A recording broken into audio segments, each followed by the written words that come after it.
If you're new to cruising, or if you've been lucky enough to enjoy peaceful sailings, you'd probably never imagine the kinds of things in this video could actually happen on your next cruise. But unfortunately, they do. And sometimes it's even worse. Recently, a number of chaotic incidents have broken out on board cruise ships, especially those operated by Carnival. For that reason, Carnival Cruise Line, the self-proclaimed fun ship brand at the center of many of these controversies, has tightened its have fun, be safe rules.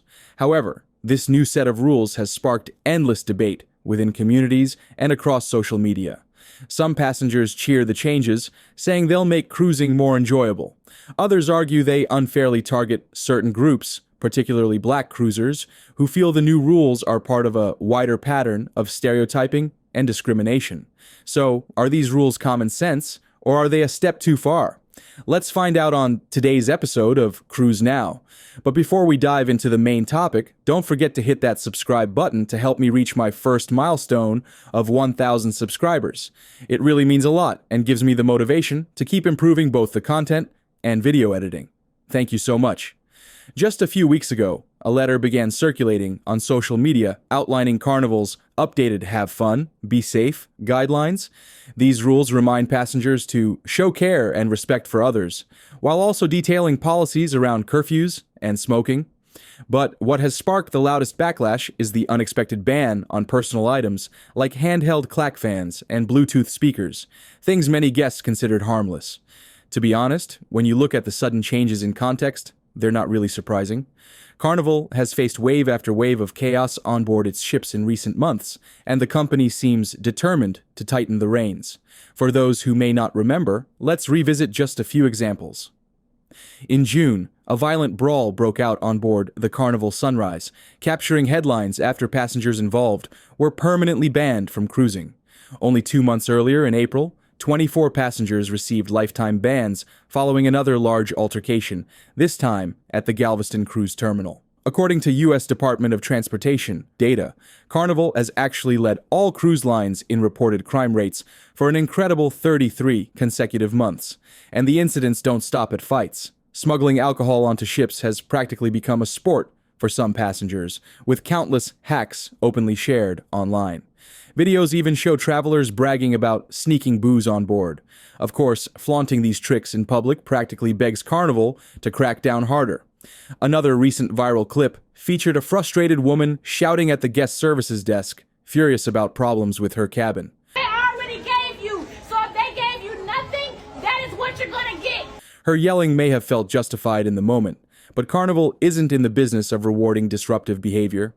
Like it or not, if you don't spend money with the cruise line, they're unlikely to bend over backwards for you. And if you push too far, the outcome is usually the same. A permanent ban. The fights, the rule breaking, the shouting matches, these are part of the story. But what has fueled even more controversy is the perception of who gets caught up in these incidents.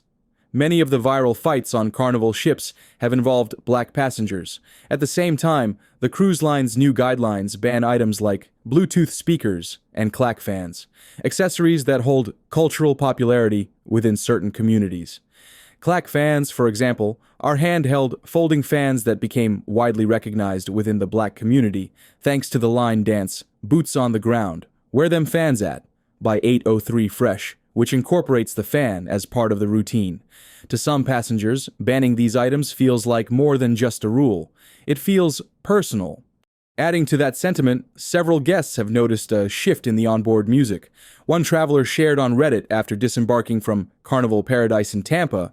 They played zero rap or hip-hop songs. They literally played Party in the USA inside the nightclub. There was barely anyone inside because the music selection was so horrible.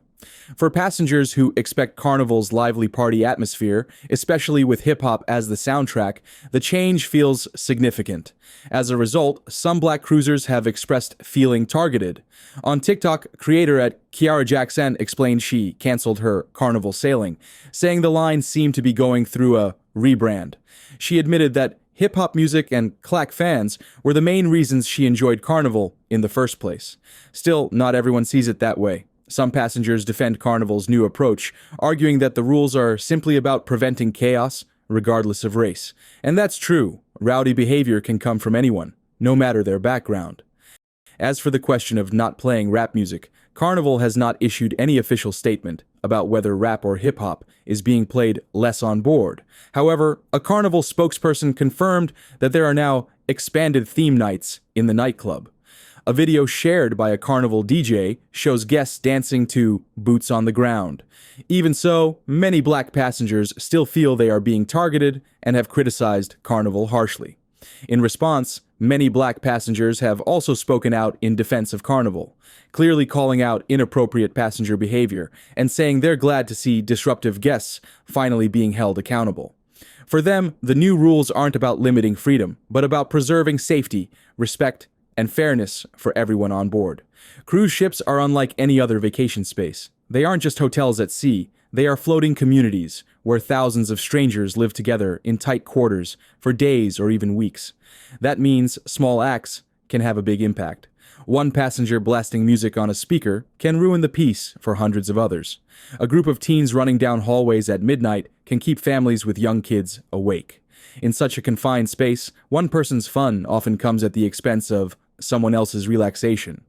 From Carnival's perspective, rules are a necessity. Parents want their children to sleep without being disturbed. Older travelers want to hear important safety announcements without competing noise.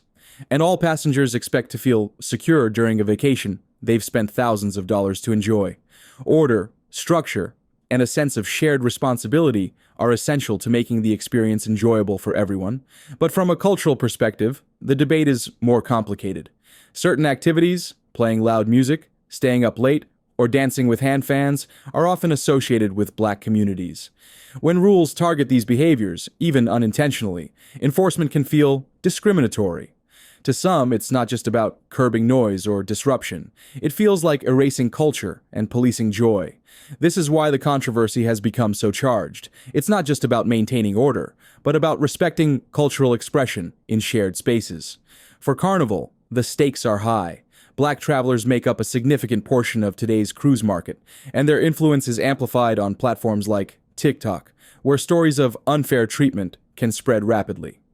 If Carnival is perceived as ignoring these concerns, the company risks alienating an important customer base at a time when cruise lines are working hard to expand inclusivity and attract younger, more diverse travelers. Ultimately, this debate goes beyond Carnival. It raises a broader question about how we balance community and individuality in spaces we all share. Everyone deserves to feel safe and respected, but so too does everyone deserve the freedom to express themselves. So what do you think? Are these rules fair and necessary, or do they go too far?